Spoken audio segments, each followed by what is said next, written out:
All right, ladies and gentlemen, welcome back to another round of AP Chemistry. This is Mr. Doolin. Thank you for tuning in.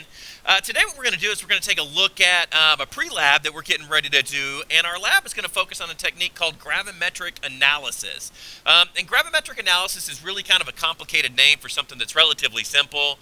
Gravimetric Analysis we do when we have two different solutions that are aqueous. If we mix them together, we can actually form a solid product, or we can form a precipitate, and then from that precipitate we can actually isolate it, weigh it, dry it, purify it, and then we can back calculate and we can determine quantities from our original solutions. All right, and so let's take a look at what we actually got. And the reaction that we'll be working with today is written here, and then the diagram that I have here, you may want to go ahead and pause the video, make sure you get that copy down real quick, because we are going to be notating some things inside of there. We're going to draw the particulate diagrams and show the ions that are present. All right.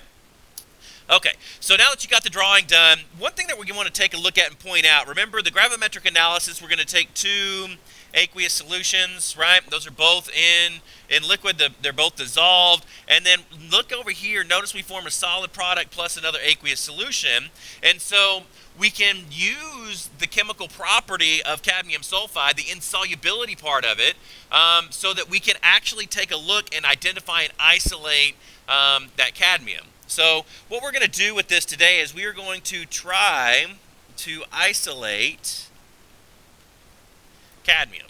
All right? And so if we take this, cadmium is located here, you can understand that we have two reactants. We want all of the cadmium to precipitate. If that's what we're interested in determining and quantifying, we want to be able to precipitate all of it. And so we have to make sure that we are going to add, right? So I'm going to say, therefore, we are going to add the potassium sulfide in excess. And it should make sense, because if we add it in excess, then we can kind of, with some certainty, make sure that we've precipitated all of the cadmium out of the solution. All right? And so what I'm going to do, now remember when we talked about what aqueous actually meant, it means it's dissolved, or with its ionic compounds it is dissociated, and so we can actually write our ions out in this particular case. And so what I'm going to do here is I'm going to show you, we've actually got cadmium plus 2 and SO4 minus 2 ions in solution over here. In the other container, we've got potassium ions and sulfide ions. And notice I've drawn these stoichiometrically correct, right? I've got 2 potassiums, so I drew 2 potassiums, 1 sulfide, 1 sulfide, 1 sulfate, 1 sulfate, 1 cadmium, 1 cadmium. All right? And then we said that we were actually going to take this and we were going to add it in excess, and we should get a precipitate formed. Now the precipitate that's going to form would actually be our cadmium sulfide, right? That would be my solid product. It'll precipitate. Normally it falls out to the bottom and we can filter it out. All right, and then the rest of what's left over here, this is where you have to kind of use some common sense, is we know that we would actually have K plus, right? Because we've got this over here. We know we would have SO4 minus, but here's the tricky one that most people will miss in this particular case. Now remember, we added this in excess. I'm going to go ahead and put excess, right? And so we would also have some potassium, and we would have some sulfide ions floating around, get out of here, floating around in that particular solution. The cadmium sulfide would be precipitated out to the bottom, all right? And so make sure you understand why we would actually have to draw that sulfide ion there, and it's because we've got it in excess, all right? And so at this point in time, we've got our precipitate. We would be able to filter our cadmium sulfide, which would be our solid product, and then what we would do after that, we would wash it. I don't know what I'm doing here. Get off of here. There we go. We would wash it, we would rinse it. That's, again, for purity, right? Because everything else in this particular reaction is soluble in water, and so we could rinse it with our deionized water to remove all those excess ions out of our precipitate. And so we would also want to make sure that as we went to filter this, you know when you take something that's got a solid in the bottom of the glass and you pour it out and some of it gets stuck down at the bottom of the glass, we want to make sure we wash all of that out. and we rinse all that out of the beaker. All right. Make sure we collect all 100% of the precipitate so that we can be certain in our calculations here. So we'll wash and rinse for purity and to make sure we collect all the precipitate. And then again, the next thing that we'll do is we will dry to a constant mass. And so our precipitate's going to be wet. It's going to have water in it. And so we're going to dry it to remove all of the water just to make sure that we are only getting the mass of the cadmium sulfide. All right.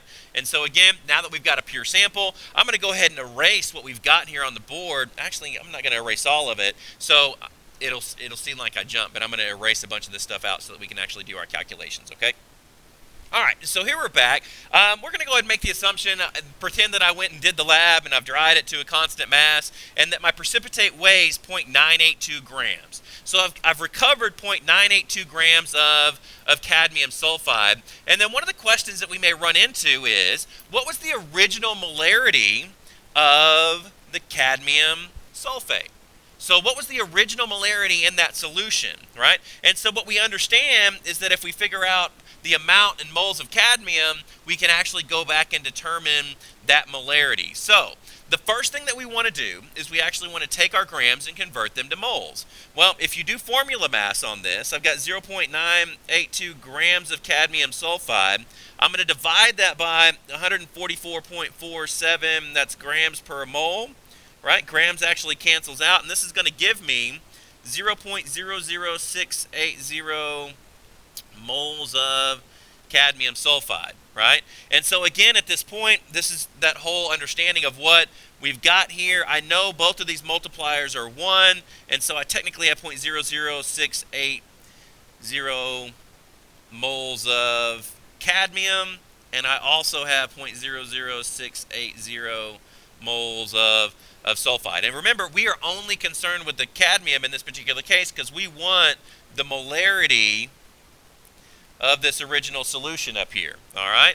And so now all I'm going to do is just some simple stoichiometry, and I take the 0.00680 moles of cadmium. I'm going to go ahead and show my mole ratio here, right? For every mole of cadmium, how many moles of cadmium sulfate would I have? And 1 to 1 here, so that moles of cadmium actually cancels out.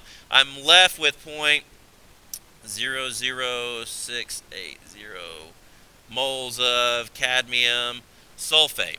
And now at this point in time, remember, molarity is just moles divided by liters. And so all I would do is take this and divide it out by my 0.050 liters. I hope you recognize that in the original drawing I put down that I had 50 milliliters of that original solution. All right. And so I could take something else here, and so this would actually equal to 0.136 molar cadmium sulfate. And again, gravimetric analysis, we used it to isolate that cadmium through that precipitation. Then we filtered it, dried it.